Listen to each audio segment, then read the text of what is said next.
विमल में गुलिस्तां की ये कुछ लजीज फरिश्ते जब साथ घुले तो जी ललचाए और दिल कहे कि स्वाद की जुबान में खुद को ऐसा डुबाऊं कि निकल ना पाऊं। विमल की जुबान कुछ है ही ऐसी, मानते हैं ना? विमल, बोलो जुबा केसरी।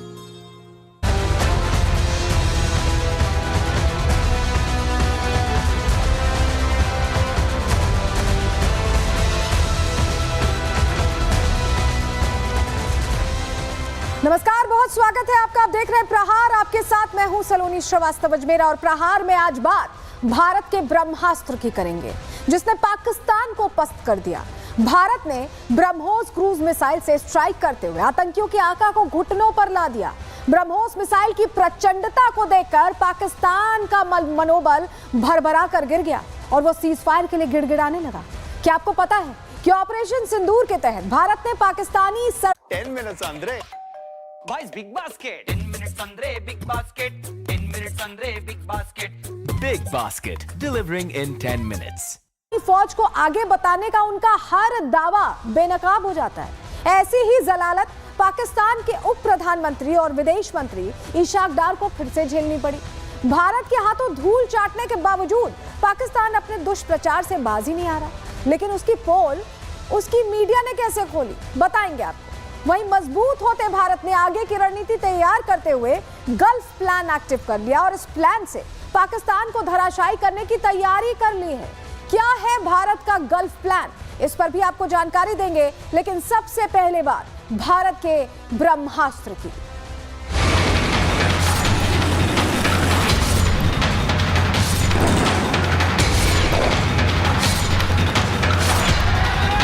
ऑपरेशन सिंदूर अभी खत्म नहीं हुआ है। जो कुछ भी हुआ वो सिर्फ एक ट्रेलर मात्र था। जब भी सही समय आएगा तो हम पूरी पिक्चर भी दुनिया को दिखाएंगे।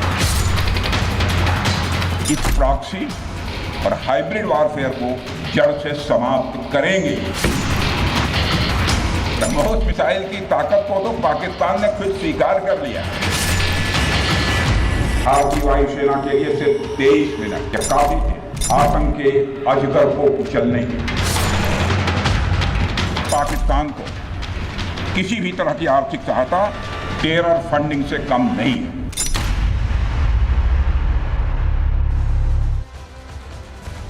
तो हम ऐसा इसलिए कह रहे हैं क्योंकि भारत के ब्रह्मोस ने पाकिस्तान को पूरी तरह से चित्त कर दिया, परास्त कर दिया और ब्रह्मोस की ताकत पूरी दुनिया ने देख ली। हमारा ये इंडिजीनियस मिसाइल जहां जहां हमने धागा वहां वहां 100% तबाही की तस्वीरें सामने आई हैं। और भारत की जीत का रास्ता भी ब्रह्मोस के जरिए तैयार हुआ। और कैसे ब्रह्मोस ने उन एक एक ठिकाने को ध्वस्त करते हुए जो पूरा रास्ता तैयार किया है, जीत तक जो हमें ले गया और पाकिस्तान पर जिसके जरिए हम दबदबा कायम कर पाए हैं। सबसे पहले हम बात उसी की कर रहे हैं क्योंकि आपको बताने जा रहे हैं ब्रह्मोस का अटैक ऐसा भयंकर था कि आप समझिए कि तस्वीर हैरान करने वाली सामने आई। जरा आपको जानकारी देते हैं कि कैसे ऑपरेशन सिंदूर के दौरान बहुत बड़ा खुलासा, अहम खुलासा हुआ है और जिसने हमें बता दिया है कि हमारे ब्रह्मोस की ताकत अकल्पनीय है। ब्रह्मोस से जो हमला हमने किया उसे पाकिस्तान दहला। ऑपरेशन सिंदूर को लेकर ये नई जानकारी जो सामने आई है वो आपके सामने रख रहे हैं। पाकिस्तान पर भारत ने ब्रह्मोस मिसाइल दागी थी, ये जानकारी आपको है। 9 से 10 मई की रात भारत का जो काउंटर अटैक था उसमें हमारा सबसे बड़ा हथियार ब्रह्मोस बनकर उभरा और प्रमुख 13 में से 11 एयर बेसिस को हमने यूं ही, जैसे यहाँ आप देख रहे हैं ना ध्वस्त हो रहा है, वैसे ध्वस्त किया है। और ब्रह्मोस के हमले से पाकिस्तानी एयरबेस पूरी तरह से तबाह हुए। ये जो हमने रणनीति अपनाई, ब्रह्मोस का जो हमने इस्तेमाल किया, वो अपने आप में कैसे हर दिन के साथ हमारी रणनीति आगे चलती गई और कैसे पाकिस्तान घुटनों पर आने पर मजबूर हो गया। चलिए डिटेल में जरा आपको ग्राफिक्स के जरिए बताने जा रहे हैं, जानकारी आपके सामने रखते हैं। भारत ने सबसे पहले क्या किया, डमी एयरक्राफ्ट भेजा था। ये डमी एयरक्राफ्ट हमने रणनीतिगत तरीके से भेजा था क्योंकि डिफेंस सिस्टम पाकिस्तान का एक्टिवेट हुआ। हमारा डमी एयरक्राफ्ट जैसे ही पहुंचा, रडार और HQ-9 एक्टिव हो गए। भारत को ऐसे में पाकिस्तानी एयर डिफेंस सिस्टम का पता चला। इसके बाद भारत ने अगला कदम क्या उठाया, भारत ने एयर डिफेंस सिस्टम पर अटैक किया क्योंकि हमें तो लोकेशन पता चल गई थी। रडार और कमांड सेंटर पर हमने निशाना बनाया और हारोप ड्रोन से हमने हमला कर दिया। लेकिन पाकिस्तान में क्या हुआ इसके बाद? पाकिस्तान का एयर डिफेंस सिस्टम बर्बाद हो गया, ध्वस्त हो गया। अगली रणनीति भारत ने क्या अपनाई? 15 ब्रह्मोस मिसाइल दागी गई है, 1-2 नहीं, 15 ब्रह्मोस मिसाइल दागी गई हैं और स्कैल्प, रैम्पेज और क्रिस्टल मेज से हमला किया गया। नतीजा क्या हुआ? पाकिस्तान के 11 एयर बेसेस तबाह हो गए। भारत ने अगली रणनीति क्या अपनाई? ऑपरेशन पर वेस्टर्न और सदर्न एयर कमांड से हमने पैनी निगाह रखी हुई थी, लेकिन पाकिस्तान में क्या हुआ? पाकिस्तान के एयर बेसेस के रनवे, हैंगर पूरी तरह से बर्बाद हो गए और ऐसे में मजबूरन पाकिस्तान को अपने विमानों को अलग ठिकाने पर भेजना पड़ा, फॉरवर्ड पोस्ट से हटाना पड़ा। इस तरह के हालात बने और इसका कबूलनामा खुद पाकिस्तान से आता है, खुद पाकिस्तान से आता है, क्योंकि तस्वीर उसी तरह की सामने आती है। आपको बताते हैं मसूद अख्तर जो एयर मार्शल है पाकिस्तान के, उन्होंने कैसे ये कबूला है कि भारत ने वाकई तबाही मचाई। सुनिए। आर्मी और एयरफोर्स ने, आर्मी ने अल-फतह हमारे मिसाइल मारे और एयरफोर्स ने, ये जो आप सुबह की बात कर रहे हैं जी, ये 10 की सुबह को हुआ, बिकॉज मेरी कुछ लोगों से बात भी हुई। उस बेस के ऊपर 4 surface to surface BrahMos missile आए, सरफेस टू सरफेस या एयर टू सरफेस, ये मुझे नहीं पता। तो पायलट्स जो हैं वो पहले दौड़े कि वो अपने जहाजों को सिक्योर करें। अच्छा। और जैसे पहला आया वो जूम करके ऊपर से दूसरा आया, फिर तीसरा आया, फिर चौथा आया, जो कि अनफॉर्चुनेटली बुलारी में डायरेक्टली आके एक हैंगर पे लगा जहां पे कि एक हमारा एवैक्स खड़ा था जो डैमेज हुआ, जहां पे शहादतें भी हुई। लेकिन ब्रह्मोस से कैसे पाकिस्तान, आतंकिस्तान कांपता दिखाई दिया? जरा आपको जानकारी दे देते हैं। आप ये पाकिस्तान का पूरा नक्शा इधर देखें और यहाँ पर कहाँ धमाके हुए हैं। स्कार्दू एयरबेस पर धमाके हुए हैं। इसके अलावा अगली जानकारी देते हैं आपको। स्कार्दू एयरबेस, नूर खान एयरबेस, आप नाम लेते जाइए, वहां ब्रह्मोस ने आतंक मचा दिया। एक तरह से उनके जो आतंकी ठिकाने थे ध्वस्त कर दिया। मुरीद के एयरबेस को ध्वस्त किया है। सरगोदा एयरबेस पर कार्रवाई हमने ब्रह्मोस के जरिए की है। सियालकोट में हमने कार्रवाई ब्रह्मोस के जरिए की है। चुनियान एयरबेस की बात करें, यहाँ भी कार्रवाई ब्रह्मोस के जरिए हुई। वहीं रफीकी एयरबेस, जकोकाबाद, सुक्कूर एयरबेस, आप नाम लेते जाइए, सब जगहों पर ब्रह्मोस ने एक तरह से पूरे जो इलाका है उसे पूरी तरह से मलबे में तब्दील कर दिया। भोलारी एयरबेस पर भी हमने अटैक किया और पाकिस्तान के पूरे नक्शे ब्रह्मोस के निशान पड़े। 15 मिसाइलें ऐसी जिन्होंने पाकिस्तान को मजबूर कर दिया कि वो गिड़गिड़ाएं, सीज फायर के लिए बात करें और अंत में हुआ वही। सीज फायर के लिए हॉटलाइन पर कॉल आया। रिपोर्ट इसी से जुड़ी आपको दिखा रहे हैं।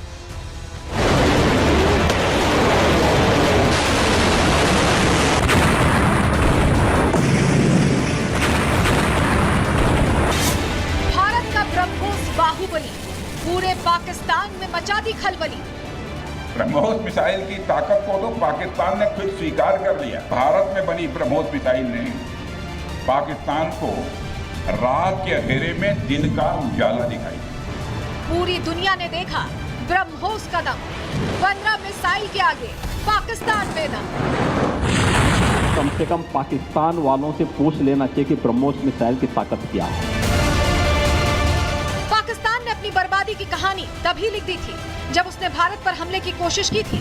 भारत ने तो आतंकवादियों से बदला लिया था, लेकिन उन्हीं आतंकियों को पालने वाले पाकिस्तान ने भारत के सैन्य ठिकानों पर साजिश रची थी, जिसका नतीजा क्या हुआ वो तो पूरी दुनिया ने देखा।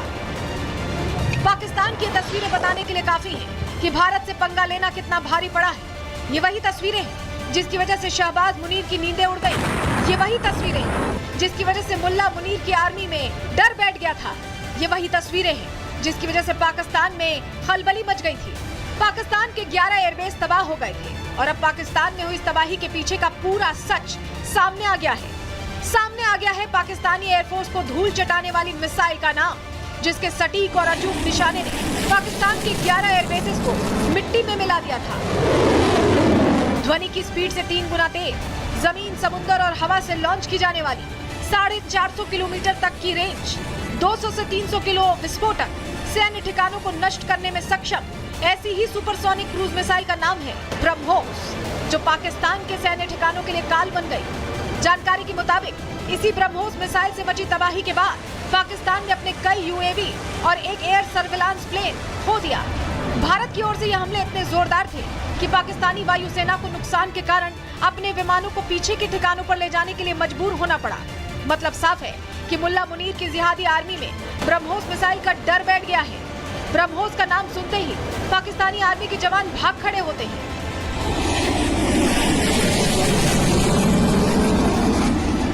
ब्रह्मोस की यही ताकत वजह है कि अब दुनिया इस मिसाइल का दम मान रही है।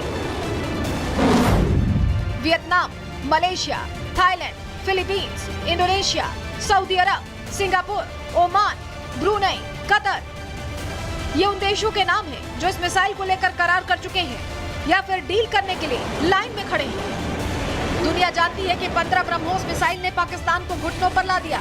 परमाणु हमले की धमकी देने वाले शहबाज मुनीर हथियार डालने को मजबूर हो गए। हालांकि ये पहली बार है कि ब्रह्मोस मिसाइल का इस्तेमाल दुश्मन को जवाब देने के लिए किया गया है, लेकिन पहली बार में ही ब्रह्मोस सुपरसोनिक क्रूज मिसाइल ने अपना लोहा मनवा लिया और पाकिस्तान भारत से बातचीत करने के लिए गिड़गिड़ाने लगा। Bureau report, Republic Bharat.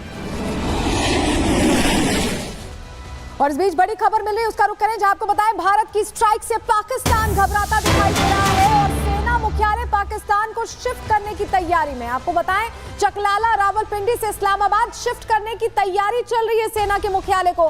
Pakistani सेना प्रमुख का घर भी शिफ्ट करने की तैयारी है।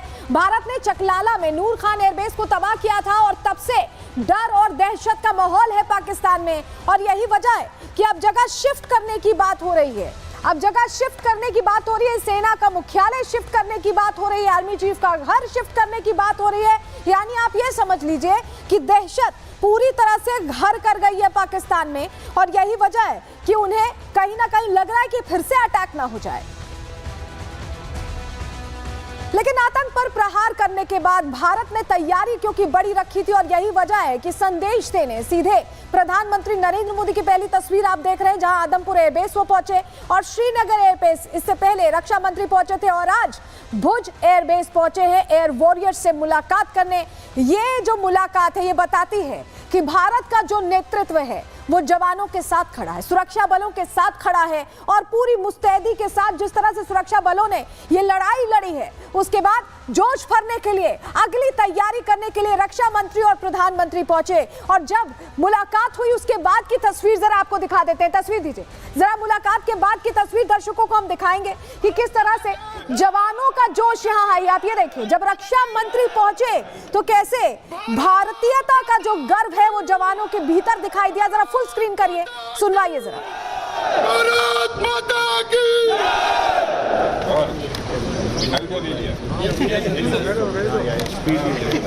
और क्योंकि ये जीत अपने आप में बहुत खास थी, अपने आप में बहुत अहम थी और महत्वपूर्ण थी, ऐसे में मुंह मीठा कैसे कराया गया वो तस्वीर भी आपके सामने रखते हैं। देखिए रक्षा मंत्री जवानों को मिठाई खिला रहे हैं, क्योंकि ये वो मिठास है जो जीत के बाद की है, और वो खुशी है जो चेहरे पर आप देखिए रक्षा मंत्री के भी नजर आ रही है, जवानों के भी नजर आ रही है। और सुरक्षा बलों ने अथक प्रयास किया, पूरा एक रणनीतिगत प्लान बनाकर आगे काम किया, जिसके बाद ही ये सुनिश्चित हो पाया कि हमने पाकिस्तान के साथ साथ पूरी दुनिया को मैसेजिंग की है। रक्षा मंत्री जवानों के बीच पहुंचे और उसके बाद मिठाई खिलाई, और अगली तस्वीर भी देख लीजिए, जवानों के साथ ग्रुप फोटो भी खिंचाते दिखाई दिए हैं रक्षा मंत्री। रक्षा मंत्री की कोशिश यही है, आज वो भुज पहुंचे, कल श्रीनगर में थे, और आगे भी प्रधानमंत्री का भी पूरा कार्यक्रम आगे है, बीकानेर जाने का भी कार्यक्रम है। तो आप सोचिए हमारा जो शीर्ष नेतृत्व है वो कोशिश यही कर रहा है कि वो सुरक्षा बलों के साथ खड़े हैं, ये मैसेजिंग देने की कोशिश। इस बीच आपको बताते हैं कि रक्षा मंत्री जब पहुंचे तो उनकी तरफ से क्या एक तरह से मैसेजिंग सामने आई, आप समझिए। पाकिस्तान जितनी देर में नाश्ता करता है उतनी देर में हमने तबाह कर दिया। 23 मिनट का जिक्र यहाँ रक्षा मंत्री कर रहे हैं। पाकिस्तान के हर कोने तक हमारी पहुंच है, आप समझिए, हमने हर जगह पंजाब तक में अटैक किया है। पाकिस्तान फिर से आतंकी कैंप खड़ा करने में जुट गया है। रक्षा मंत्री ने यह बात भी कही और कहा कि मसूद अजहर को पाकिस्तान 14 करोड़ दे रहा है, 14 करोड़। पाकिस्तान के एटमी हथियार आतंकियों के हाथ जा सकते हैं, अंदेशा भी जाहिर किया रक्षा मंत्री ने। बहुत एक तरह की गंभीर बात है जो उन्होंने उठाई। ऑपरेशन सिंदूर एक ट्रेलर है, समय आने पर पूरी पिक्चर दिखाएंगे। जो हमारे इरादे हैं वो भी रक्षा मंत्री ने जाहिर कर दिए हैं। सीज फायर, पाकिस्तान को सुधरने का समय, मौका दिया गया है भारत की तरफ से, और आतंक की लड़ाई, आतंक के खिलाफ लड़ाई अब राष्ट्रीय सुरक्षा का हिस्सा बन गई है, क्योंकि हमने तो कह दिया है कि एक्ट ऑफ वॉर है ये एक तरह से। और भारत ने पाकिस्तान को प्रोबेशन पर रखा, यानी जो एक टेम्परेरी पीरियड होता है जिसमें वॉच किया जाता है, हमने उस पीरियड पर पाकिस्तान को इस वक्त रखा हुआ। हमारी नजर उन पर बनी हुई है। हाइब्रिड और प्रॉक्सी वॉर को खत्म कर देंगे, ये रक्षा मंत्री का बड़ा उद्घोष सामने आया है। यानी आप समझ लीजिए कि राजनाथ सिंह ने, रक्षा मंत्री ने खुलकर बता दिया है कि हम सिर्फ नजर बनाए हुए हैं, अगर अब कुछ करने की सोची तो हश्र इस तरह का होगा, बर्बादी इस तरह की होगी कि नामो निशान भी नहीं बचेगा। रिपोर्ट इसी से जुड़ी आपको दिखा रहे हैं।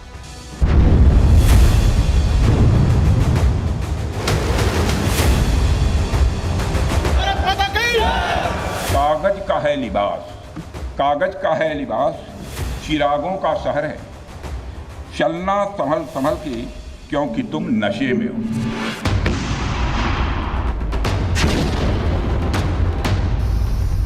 भुज एयरबेस के दौरे पर पहुंचे देश के रक्षा मंत्री ने पाकिस्तान को लाउड एंड क्लियर मैसेज दे दिया है। बता दिया है कि पाकिस्तान किसी गलतफहमी में ना रहे। ये हिंद की सेना है जो घर में घुसकर मारना जानती है।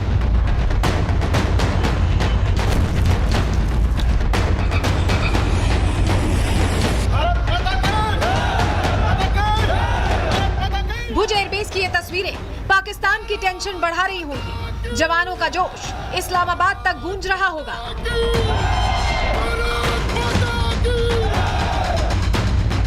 शहबाज मुनीर पानी पानी हो रहे होंगे क्योंकि भारतीय सेना एक बार फिर तैयार है और ये तस्वीरें इसी बात की गवाही दे रही हैं। समस्त हिंदुस्तानियों को, चाहे वो भारत के रहने वाले हों अथवा दुनिया के दूसरे देशों में रहने वाले हों, सभी गौरवान्वित हुए हैं। भारतीय वायुसेना के लिए सिर्फ 23 मिनट यह काफी थे पाकिस्तान की सरजमी पर पल रहे आतंक के अजगर को कुचलने के लिए, और वह आपने करके दिखाया है। देश के रक्षा मंत्री राजनाथ सिंह ने पाकिस्तान को यह भी संदेश दे दिया कि ऑपरेशन सिंदूर तो झांकी थी, नहीं माने तो पूरी पिक्चर अभी बाकी है। एक और बात मैं यहां साफ कहना चाहूंगा कि ऑपरेशन सिंदूर अभी खत्म नहीं हुआ है। जो कुछ भी हुआ है वह सिर्फ एक ट्रेलर मात्र था।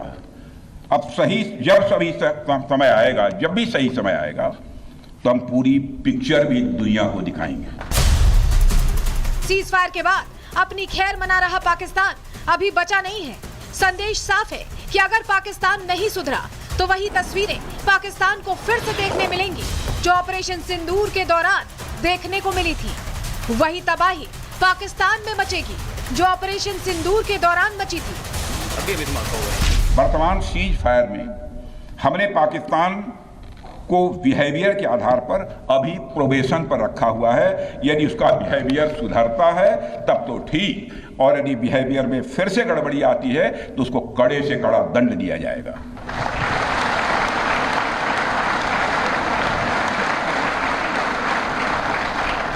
मैं फिर से इसे दोहराना चाहता हूं, अभी भारत ने पाकिस्तान को प्रोबेशन पर रखा है। साफ है कि आतंकवाद के खिलाफ भारत की लड़ाई अभी जारी है। रक्षा मंत्री ने भी साफ कर दिया है कि जब तक जड़ से मिटाएंगे नहीं तब तक छोड़ेंगे नहीं। अब आतंकवाद के विरुद्ध लड़ाई केवल सुरक्षा का विषय नहीं बल्कि नेशनल डिफेंस डॉक्ट्रिन का यह हिस्सा बन चुकी है। हम आपके साथ मिलकर इस प्रॉक्सी और हाइब्रिड वॉरफेयर को जड़ से समाप्त करेंगे। रक्षा मंत्री होने के नाते यह संकल्प मैं दोहराना चाहता हूं। रक्षा मंत्री राजनाथ सिंह ने पाकिस्तान को मिलने वाले फंड पर भी सवाल उठाया। दावा किया कि IMF से मिले कर्जे का इस्तेमाल आतंकवादियों के पालन पोषण के लिए किया जाएगा। साथियों, आपने पाकिस्तान में मौजूद टेरर इंफ्रास्ट्रक्चर के खिलाफ प्रभावी कार्रवाई की है, मगर पाकिस्तान फिर से इस कोशिश में लग गया है कि ध्वस्त हुए आतंकी ढांचे को फिर से खड़ा किया जाए। वहां की सरकार पाकिस्तानी आम नागरिकों से लिया गया टैक्स जैशे मोहम्मद जैसे आतंकवादी संगठन के आका मसूद अजहर को करीब 14 करोड़ रुपए देने में खर्च करेगी, जबकि वह यूनाइटेड नेशंस डेजिग्नेटेड टेररिस्ट घोषित हो चुका है। साफ है कि ये नया भारत अब आतंकवाद पर निर्णायक प्रहार के लिए पूरी तरह तैयार है। मिशन और संदेश साफ है कि अब लड़ाई आतंकवाद को जड़ से खत्म करने की है, आतंकवाद को मिटाने की है और भारत के संकल्प के बीच में जो भी आएगा उसका हाल उसकी सोच से परे ही होगा। Bureau report, Republic Bharat.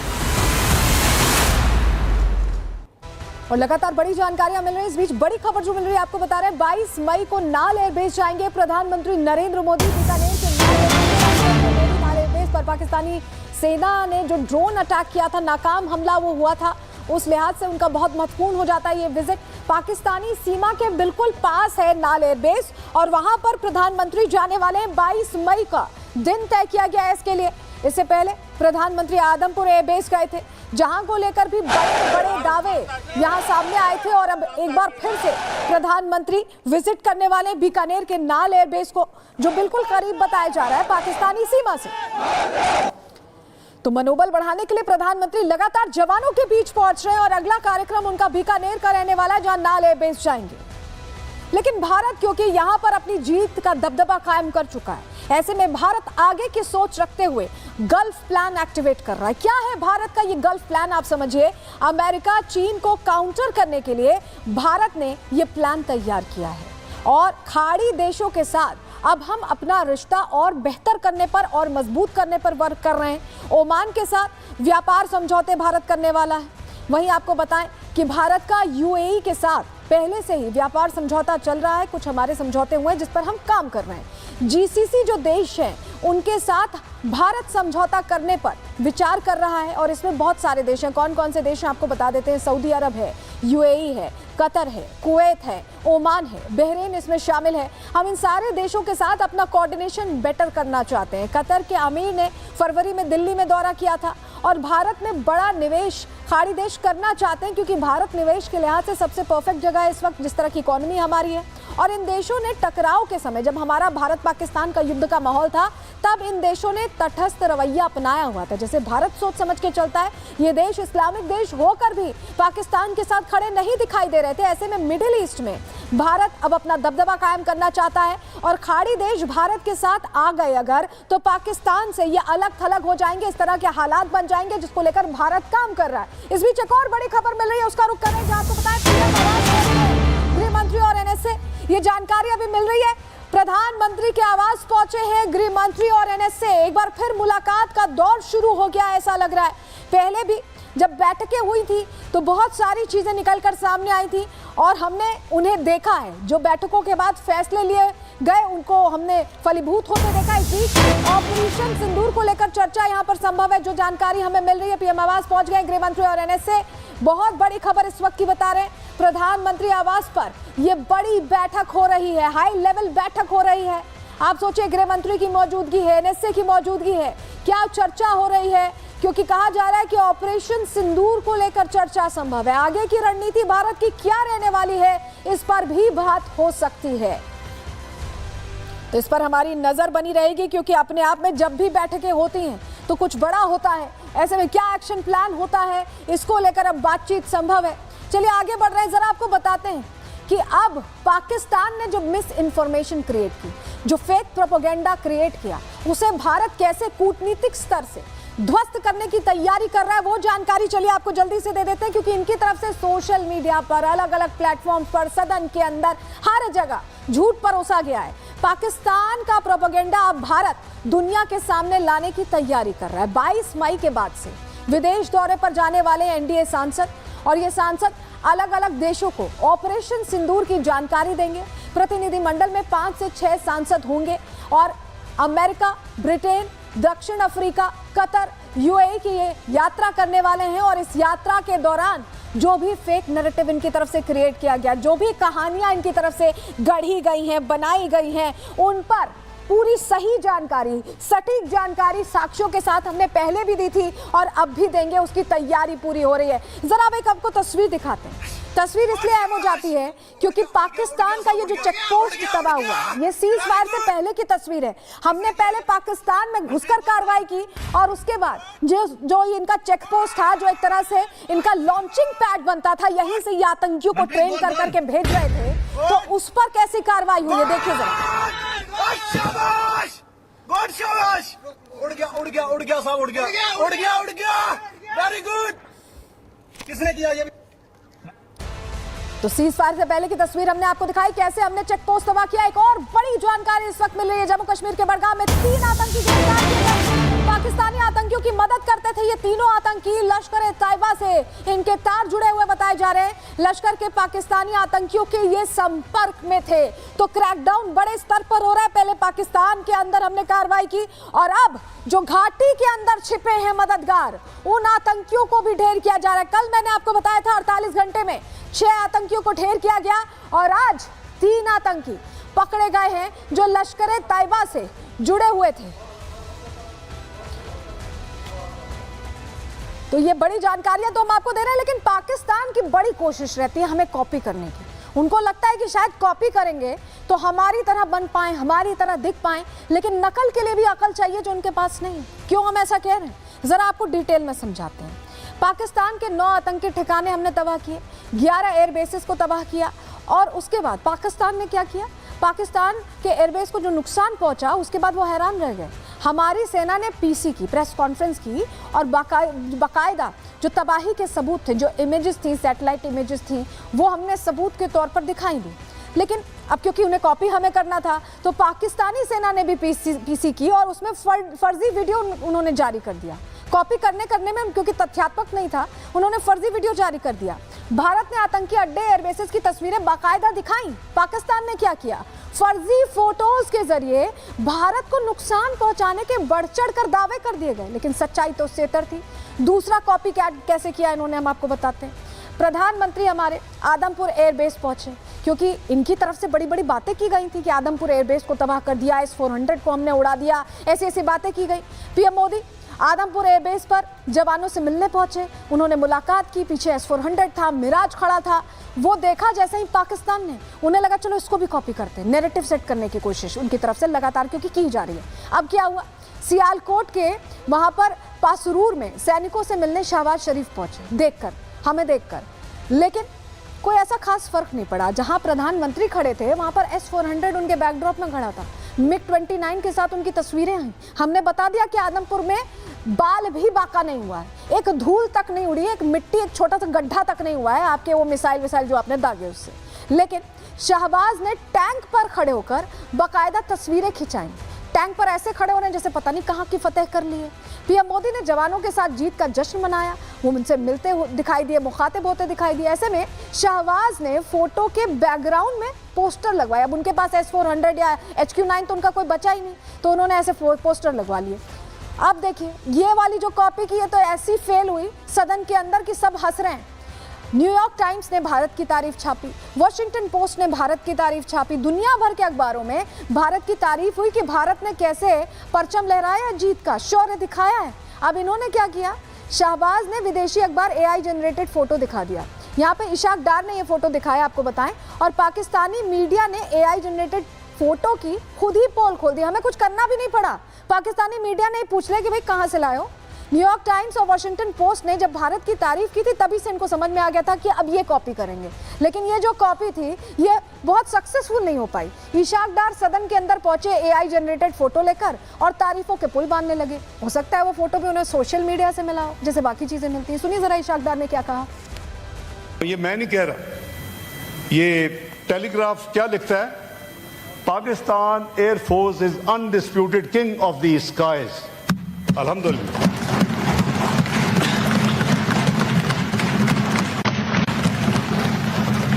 अल्लाह ताला का बहुत शुक्र किया, गुरूर नहीं किया, तकब्बर नहीं किया, बड़ी स्टेटमेंट्स नहीं थी, और अपने दाएं हाथ भी साथियों को, बाएं हाथ भी, कि भाई यही रिक्वेस्ट की कि अल्लाह का शुक्र अदा करें, लेकिन चेस्ट बीटिंग और डेस्क थंपिंग का फायदा नहीं है।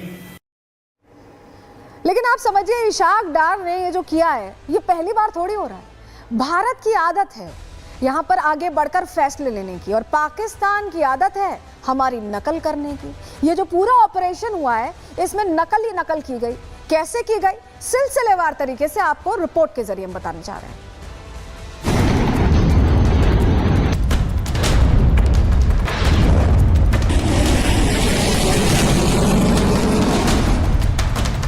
आतंकी हमले के बाद भारत ने पाकिस्तान को सबक सिखाने की ठान ली है। पाकिस्तान के खिलाफ एक एक कर कार्रवाई शुरू कर दी, लेकिन पाकिस्तान हमेशा भारत की नकल ही करता रहा। भारत ने जब पाकिस्तानियों को भारत छोड़ने का अल्टीमेटम जारी किया तो पाकिस्तान ने भी भारत की नकल कर भारतीयों को पाकिस्तान से जाने का आदेश जारी किया। इसके बाद जब भारत ने सिंधु जल समझौता रद्द किया तो पाकिस्तान ने शिमला समझौता रद्द करने की बात कही। भारत ने जब सीसीएस की बैठक बुलाई तो पाकिस्तान ने एनएससी की बैठक बुलाई। भारत ने जब पाकिस्तान के चैनल और सोशल मीडिया अकाउंट्स को बैन किया तो पाकिस्तान ने भी भारत के चैनल्स को बैन कर दिया। यही नहीं, जब पीएम मोदी ने भारतीय सेना को फ्री हैंड देने की बात कही, सेना को समय, जगह और तरीका चुनने की छूट दी, तो शहबाज शरीफ ने भी यही बात दोहराई। यानी शहबाज शरीफ और पाकिस्तान ने हर कदम पर भारत की सिर्फ नकल की। यहाँ तक कि पाकिस्तान के मंत्री और नेता भारत को परमाणु बम की गीदड़ भभकियां देते रहे।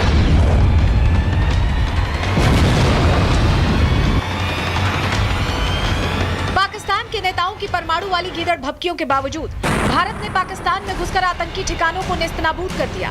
भारत की बमबारी में 100 से ज्यादा आतंकी मारे गए। इसमें आतंकी मसूद अजहर के परिवार के 14 लोगों के मारे जाने की पुष्टि हुई। यहाँ तक कि आतंकियों के जनाजे में पाकिस्तानी सेना के ऑफिसर शामिल हुए, जिससे पाकिस्तान पूरी दुनिया के सामने एक्सपोज हो गया।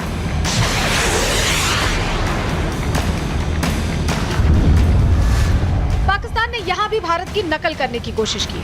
भारतीय सीमा में घुसकर हमला करना चाहा, लेकिन भारत ने उसके मंसूबों को नाकाम कर दिया। भारतीय एयर डिफेंस सिस्टम ने पाकिस्तान के फाइटर जेट्स, मिसाइल्स और ड्रोन्स को नेस्तनाबूद कर दिया। यही नहीं, पाकिस्तान के इस दुस्साहस का भारत ने फिर से जवाब दिया। इस बार भारत ने पाकिस्तान के एयरबेस और सैन्य ठिकानों को निशाना बनाया और सबूत के साथ दुनिया को अपनी कार्रवाई बताई। हैरानी की बात यह है कि पाकिस्तान ने यहाँ भी भारत की नकल करने की कोशिश की, जिससे पूरी दुनिया में उसकी भद्द पिट गई। Bureau report, Republic Bharat.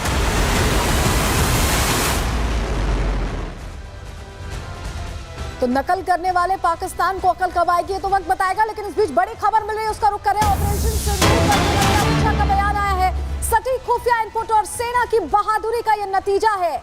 ये पीएम की दृढ़ इच्छा शक्ति को दर्शाता है। और इंटेलिजेंस शेयरिंग के लिए शाह ने दिल्ली में ये मल्टी एजेंसी सेंटर का उद्घाटन किया और यहाँ पर वो बड़ी बात कह रहे थे। इंटेलिजेंस शेयरिंग के लिए ये सेंटर जो बनाया गया, ये आगे भी रणनीतिगत तरीके से हमारी मदद करेगा। लेकिन यहाँ पर बड़ी बात कही है, गृह मंत्री ने कहा है कि ये पीएम की दृढ़ इच्छा शक्ति को दर्शाता है।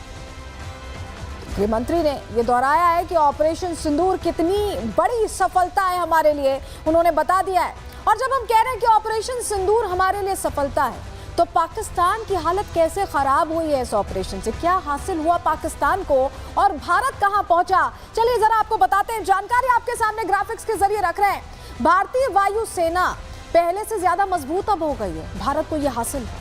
जंग का भारत पर कोई खास असर नहीं हुआ, हमारी तो छवि और मजबूत हो गई। विदेशी मुद्रा भंडार पर भी हमारे कोई असर नहीं हुआ है। भारत ने नए हथियारों की, देखिए हमने टेस्टिंग मॉक ड्रिल करके नहीं की है, यहाँ पर एक्चुअल ड्रिल करके हमने टेस्टिंग कर ली है और पूरी दुनिया को बता दिया है कि भारत के जो इंडिजीनियस हथियार हैं वो कितने ज्यादा सफल हैं। अब पाकिस्तान को क्या हासिल हुआ ये भी जान लीजिए। पाकिस्तानी वायु सेना की कमर टूट गई। नुकसान से उबरने में अब पता नहीं इन्हें कितना समय लगेगा, कितने देशों से इन्हें भीख मांगनी पड़ेगी। विदेशी मुद्रा भंडार इनका घट गया है, कर्ज इनको मांगना ही पड़ता है। IMF से अभी ताजा मिला है, वो ये आतंकियों में बांट रहे हैं। नए हथियार खरीदने के अब इनके पास पैसे नहीं, और जो इनके पुराने दगे हुए हथियार थे वो हमने आसमान में ही फुस कर दिए हैं। तो इनको जमकर नुकसान हुआ है और काफी नुकसान हुआ है। इस बीच एक और बड़ी खबर आ रही है, उसका रुख करिए। मैं एक और बड़ी जानकारी आपके सामने रख रहे हैं। सिंधु जल संधि पर पाकिस्तान को फिर से भारत ने दो टूक जवाब दिया है। पाकिस्तान से सिंधु जल संधि स्थगित रहेगी, भारत ने ये क्लियर कर दिया है। आतंक को समर्थन बंद ना करने तक संधि स्थगित रहने वाली है।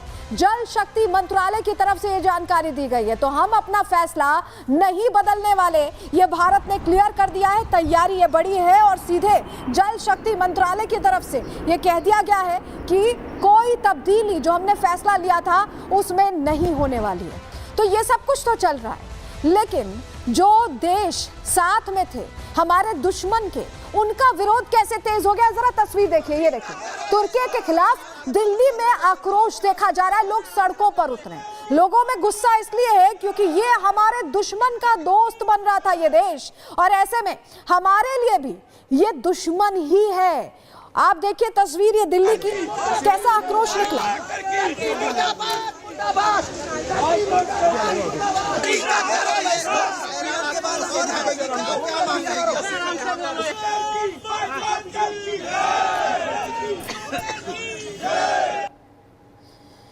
देखिए तुर्की का बहिष्कार जहां लोग करने की बात कर रहे हैं, वहीं कुछ ऐसी कंपनीज थी जो तुर्की की यहां पर काम करती थी, उन पर कार्रवाई हुई है। भारत में तुर्की का बहिष्कार तेज हो गया है और तुर्की की कंपनी सेलेबी को बड़ा झटका ऐसे में लगा है। सेलेबी का सिक्योरिटी क्लियरेंस लाइसेंस जो था वो रद्द कर दिया गया है। दिल्ली, मुंबई सहित 9 एयरपोर्ट्स पर जो इनका टेंडर का काम था वो रद्द हो गया है। ये इन्हीं एयरपोर्ट्स पर ऑपरेट करती थी कंपनी सेलेबी, और नागरिक उड्डयन सुरक्षा ब्यूरो ने ये फैसला इस लिहाज से लिया है क्योंकि अभी जो समय था, जो बहुत तनावपूर्ण समय था, उसमें तुर्की ने किसका साथ दिया है ये पूरी दुनिया ने देखा और भारत याद रखता है। हवाई अड्डे की ग्राउंड हैंडलिंग करती थी सेलेबी, लेकिन अब नहीं कर पाएगी। राष्ट्रीय सुरक्षा हितों को देखते हुए ये फैसला लिया गया कि ऐसे देश की कंपनी के हाथ में हम अपने एयरपोर्ट्स नहीं दे सकते। सेलेबी को इस फैसले से करीब 1200 करोड़ का नुकसान होने वाला है। तो अब तुर्की पछता रहा होगा क्योंकि तुर्की को यह समझना पड़ेगा कि भारत ये चीजें याद रखता है, कौन साथ दे रहा है, कौन दोस्त है, कौन दुश्मन है, याद रखने वाला देश है। अगली तस्वीर भी देख लीजिए, तुर्की अजरबैजान का बहिष्कार करने के लिए व्यापारी, ये दिल्ली और अलग अलग जगहों के व्यापारी हैं जिन्होंने बैठक करके ये फैसला लिया है कि ये नहीं अब काम करना चाहते तुर्की के किसी भी चीज में, व्यापार में ये बिल्कुल भी कहीं सपोर्ट नहीं करना चाहते क्योंकि ये देश के साथ खड़े। क्यों हम ऐसा कह रहे हैं, जरा आपको बताते हैं आर्थिक स्ट्राइक की तैयारी कैसे भारत ने की है, व्यापारियों ने की है। तुर्की और अजरबैजान का आर्थिक बहिष्कार करने का ऐलान और फैसला ले लिया गया है। दिल्ली के 24 राज्यों के व्यापारियों की बैठक हुई है दिल्ली के अंदर, और बैठक में 125 से ज्यादा बड़े व्यापारी शामिल बताए गए। तुर्की अजरबैजान से व्यापार बैन करने पर यह हुंकार भरी गई है और व्यापारियों ने कारोबारी रिश्ते तोड़ने के लिए बिल्कुल क्लियर कह दिया है कि वो नहीं करेंगे तुर्की और अजरबैजान से व्यापार। तुर्की का पाकिस्तान को समर्थन गंभीर मुद्दा है, व्यापारी ये कह रहे हैं। व्यापारी समुदाय ने इसे तुर्की का विश्वासघात माना है और भारत ने संकट के समय तुर्की की मदद की थी, ये भी व्यापारी याद कर रहे हैं। तुर्की ने दोस्ती के बदले पीठ में छुरा घोंपा है, जिसके बाद अब हमारे देशवासी ये कह रहे हैं कि हम उनका समर्थन नहीं करने वाले, हम उनके साथ व्यापार नहीं करने वाले। मेरी सहयोगी काजल उस वक्त दिल्ली में मौजूद थी जब ये बैठक चल रही थी, और डिटेल्स उनकी रिपोर्ट में देखिए। तुर्की ने जो पाकिस्तान का साथ दिया है, ये कहीं ना कहीं उसका खामियाजा उसको भुगतना पड़ेगा। और लगातार हमने जो व्यापारी हैं उनसे भी बात की, तो अगर हम ग्राउंड रिपोर्ट की बात करें तो वहाँ पर भी लोगों का गुस्सा साफ तौर पर देखने को मिल रहा है, और लोगों का कहना यही है कि अगर पाकिस्तान का साथ तुर्की ने दिया है तो अब उसका खामियाजा उसको भुगतना पड़ेगा। दूसरी तरफ आपको बता दें कि प्रवीण खंडेलवाल ने उड्डयन मंत्री को भी एक चिट्ठी लिखी है जिसमें साफ तौर पर एयरलाइंस को भी पूरे तरीके से रद्द। और इस बीच एक और बड़ी खबर आ रही है, उसका रुख करें। जहां आपको बताएं पाकिस्तानी जासूस नोमान इलाही की जांच तेज हो गई। नोमान को लेकर कैराना पहुंची है हरियाणा पुलिस। कैराना में पाकिस्तानी जासूस नोमान का घर है। पुलिस ने कई दस्तावेज इससे बरामद किए हैं और 3 दिन पहले ही नोमान इलाही नाम के शख्स की गिरफ्तारी हुई है, जो पाकिस्तानी जासूस बताया जा रहा है, जो जानकारियां भारत में रहकर इकट्ठा कर रहा था और पाकिस्तान को दे रहा था। जिसके बाद अब ये नोमान को लेकर कैराना पहुंची है हरियाणा पुलिस, क्योंकि कैराना में ही नोमान का घर है और इसके पास से जो दस्तावेज हैं, जो जानकारियां हैं, हर पहलू को खंगाला जा रहा है, क्योंकि ये बाकायदा भारत में रहकर पाकिस्तान के लिए जासूसी का काम कर रहा था। तो बड़ी जानकारी हमने आपको दे दी और वापस अब बात कर रहे हैं कैसे तुर्की का विरोध हो रहा है। इसको लेकर रेखा गुप्ता, मुख्यमंत्री दिल्ली, और प्रवीण खंडेलवाल जो बीजेपी सांसद है, क्या कह रहे हैं, उन्हें भी सुन लीजिए। बिल्कुल बिल्कुल सही है।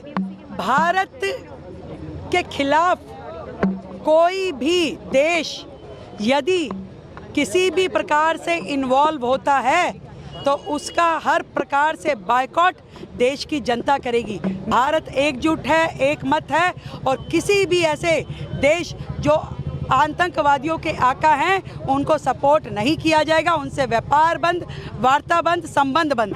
तुर्की और अजरबैजान ने जिस तरीके से पाकिस्तान का समर्थन किया उससे पूरे देश के व्यापार और उद्योग में बहुत रोष और आक्रोश है। जो देश भारत के साथ में नहीं खड़ा, जो पाकिस्तान के साथ में खड़ा है, उसके साथ भारत के व्यापारी कोई कारोबार नहीं करेंगे और न केवल कारोबार बल्कि उस देश की यात्राएं भी हम स्थगित कर रहे हैं। जो भारत का नहीं वो भारत के व्यापारियों का नहीं। तो कारोबार भी नहीं करेंगे, व्यापार भी नहीं करेंगे और वहां पर टूरिज्म को भी हम अब सपोर्ट नहीं करने वाले। जरा तस्वीर आपको दिखाते हैं, ये देखिए, बॉयकॉट टर्की अजरबैजान, ये बाकायदा सोशल मीडिया पर ट्रेंड भी कर रहा है और सीधे सीधे लोगों ने ये कह दिया है कि अब वो जो उनके प्लान्स थे, जो उनकी टिकट्स थी, वो सब कुछ कैंसिल कराने वाले, वो नहीं जाने वाले हैं टर्की या अजरबैजान, क्योंकि इन देशों ने हमारा साथ नहीं दिया है। क्या कहना है लोगों का, क्या कहना है टूरिज्म कंपनीज का, सब कुछ सुनवा रहे हैं आपको, सुनिए। एक्चुअली टर्की जा रहे थे, मेरे बेटे का 25वां जन्मदिन था, तो हम पूरा परिवार टर्की के लिए कहते हैं हमने बुक माई हॉलीडे से टिकट बुक कराई थी। फिर आज हम लोगों ने आके टिकट अपनी कैंसिल करा दी है और भैया से बोला है कि हमको हिंदुस्तान में ही किसी अच्छी जगह का पैकेज बना के दे दीजिए। आज हम सब लोगों ने, सिख वेलफेयर सोसाइटी के लोगों ने, जो तुर्की लोग जा रहे थे उन्होंने यहाँ पे आकर अपना पैकेज कैंसिल कराया है और ये प्रण लिया है कि अब वो लोग कभी जो आतंकवाद के खिलाफ, भारत के खिलाफ खड़े हैं, उनको वो कभी भी सपोर्ट नहीं करेगा। तो लोगों को हम खुद से भी अपनी तरफ से कह रहे हैं कि सर अब टर्की और अजरबैजान को बाइकआउट करिए। हम अपने पास से भी अब कोई क्वेरीज भी अगर आती हैं, हम मना कर देते हैं कि सर टर्की मत जाइए, आप और कहीं जाइए, जो और बहुत सी डेस्टिनेशंस है, इवन कजाकिस्तान है, किर्गिस्तान है, उज्बेकिस्तान है, आप वहाँ चले जाइए, बट टर्की मत जाइए। टर्की में क्योंकि टर्की ने पाकिस्तान का साथ दिया, इट मीन्स वो हमारे साथ नहीं है और हम उनका टूरिज्म में बहिष्कार करते हैं। तो आप समझ जाइए कि भारत हर तरह से पूरी दुनिया को मैसेज भेज रहा है। एक तरफ तुर्की का बहिष्कार चल रहा है क्योंकि नागरिक बहुत जागरूक हैं, दूसरी तरफ हम कूटनीतिक तरीके से पाकिस्तान को और जवाब देने की भी तैयारी कर रहे हैं और पूरी दुनिया को बता रहे हैं कि भारत कहां स्टैंड करता है। इसी के साथ आज के लिए प्रहार में इतना ही, दीजिए इजाजत, नमस्कार। विमल में गुलिस्तां के ये कुछ लजीज फरिश्ते जब साथ घुलें तो जी ललचाए और दिल कहे कि स्वाद की जुबान में खुद को ऐसे डुबाऊं कि निकल ना पाऊं। विमल की जुबान कुछ है ही ऐसी, मानते हैं? विमल, बोलो जुबान कैसी? विमल में गुलिस्तां के ये कुछ लजीज फरिश्ते जब साथ घुलें तो जी ललचाए।